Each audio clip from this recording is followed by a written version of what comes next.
Welcome back to Chicago, and today we are celebrating two organizations with histories over 100 years old, and I'm really happy to talk now about Erie Neighborhood House, celebrating 140 years of service to its community this year, and I'm very happy to welcome its Executive Director, Celena Roldan.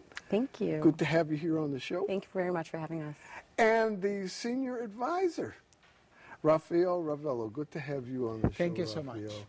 Now, again, you know, as we were talking about in the previous segments, to have organizations that have stood in service to others for over 100 years is quite an honor, but it's such an important thing because the foundation gives people a sense of hope and trust in the organization. Absolutely, and similar to our partner, Gads Hill, who's been here for almost as long as Erie Neighborhood House, and Erie, who's celebrating its 140 years this year. The fact that we develop our programs around what the community needs are has allowed us to be one of these sustainable community institutions in the city of Chicago. Can you give me an example of that, Celena, so people will understand exactly how that has worked so well for so long? Sure, absolutely. Actually, it was in the 1900s when Erie House developed one of its first programs that was developed after what the community needs were, which actually was Clean Up Our Streets program, which actually happened in the 1900s. And also similarly after that, when mothers were going out after work, they started our kindergarten movement, which was similar to what. So again, when families are in need, and just very similar as now, when parents need to work, they need child care services for their children in order to be able to do that. And so essentially Erie has continued to do that from the 1893 and until now, that has been able to develop those programs and still meet the needs of the community. How does the community express itself and say, this is where we need some help, this is where we need that kind of support? How does that happen? Sure. I think that we really, again, when you are an institution and you have the legacy and the history that Erie Neighborhood House does have, families communicate with us. They trust us. It's about building, you know, that type of community, not within the homes and within the institutions. So we hear from our community and our participants about what their needs are and what they're looking for. As we all know, in this economy, you know, there are needs of jobs, and so we've responded by, you know, providing job training programs and developing our youth, because that's something also that we know that is in the need of community. So I think that's part of what we do. Yeah. I was going to ask Rafael, what is one of the areas of course is very important, is that in establishing partners and partnerships and developing collaborations, how does that work? How does that work over time?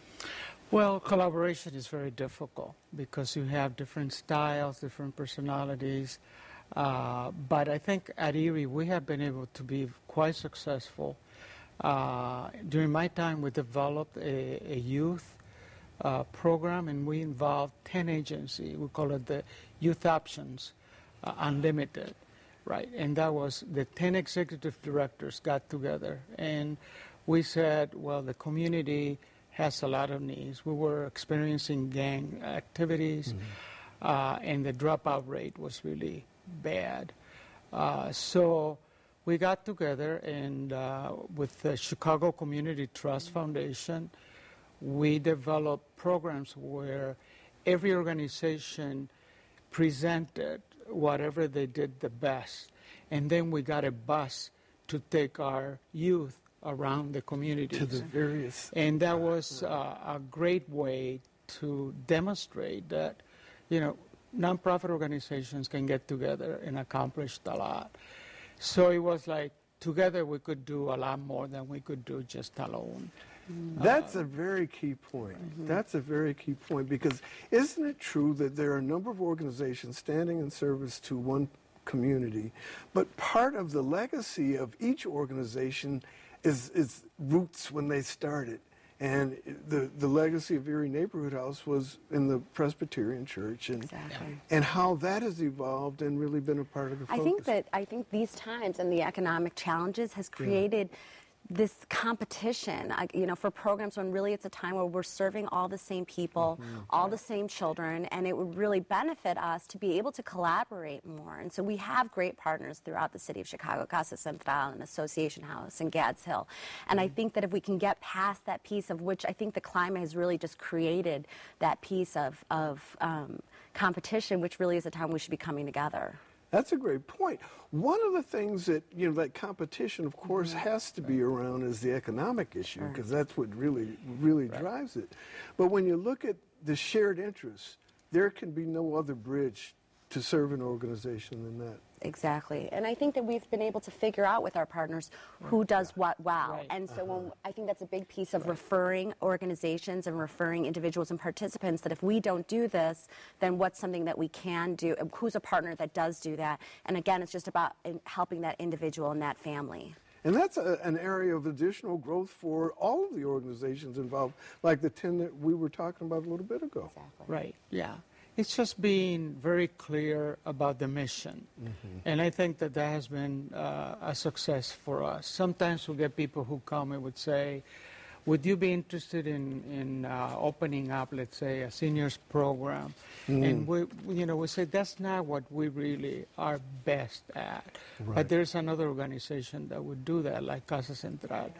So it's just being very clear about the mission that you have in the programs. Well, I want to be clear that when we come back, we're going to talk about the 140th anniversary event that's going to be coming up on April 13th in just a couple of days. So you really want to go there, celebrating Erie's 140th anniversary. Go to eriehouse.org to donate or call 312-553-2000 to attend the event. We're going to be back with more Chicagoing right after this.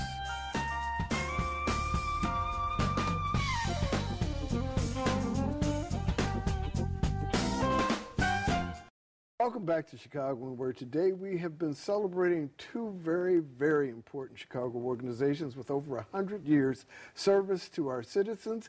And I want to remind you that coming up on April 13th, just 2 days from today, is the big event celebrating Erie Neighborhood House, the 140th anniversary.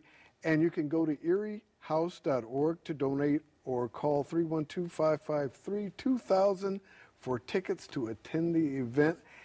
And Celena and Rafael, this has got to be the most incredibly exciting event coming up in just 2 days. Plus, there's something that you just found out as we were taping today's show. Yes, we are extremely excited and honored to hear that Mayor Daley has agreed to accept our Community Leader Award, and it couldn't go to a more deserving person who has just been so supportive of human services in the city of Chicago. And so we are very excited to be able to present him with our Community Leader Award this year. What a way to celebrate 140 years. Yeah, exactly. That's exciting. It makes a big difference. I want to ask you, Celena, a little bit about, as the executive director of Erie Neighborhood, it's an important position, but you have been planning and kind of been pursuing this passion for your career in life. How does it feel to have an organization with the legacy that Erie has as the place that you were executive director of? It's really an overwhelming honor to follow in the footsteps of individuals like Rafael, Esther Nieves, Rick Estrada, who was my predecessor, because it's just incredible to see the work that it's been doing for 140 years.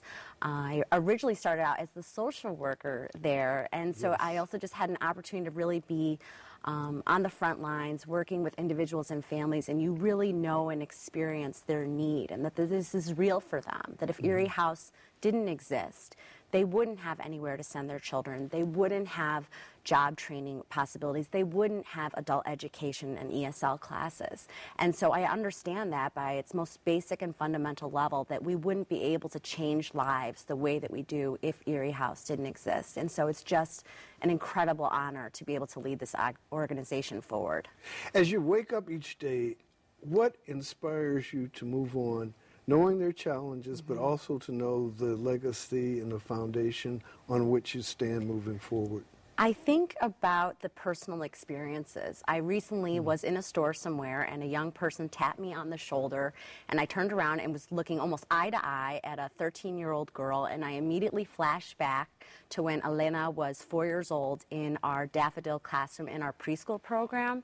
And she said, "Miss Celena, how are you?" And I said, she said, was telling me that she's going into high school, and I said, no, you're not. You're still in preschool. And it just was so amazing, because I remember as a social worker working with her and working with her mother and literally understanding that Erie House has changed her life. I don't think that I had such as, it's not about an individual. It's about what the organization does. And so when it becomes difficult and we're going through trying economic times, as all organizations are, I think about those moments. Well, Celena, Rafael, thank you for helping us celebrate the 140th anniversary of the organization that you both have headed.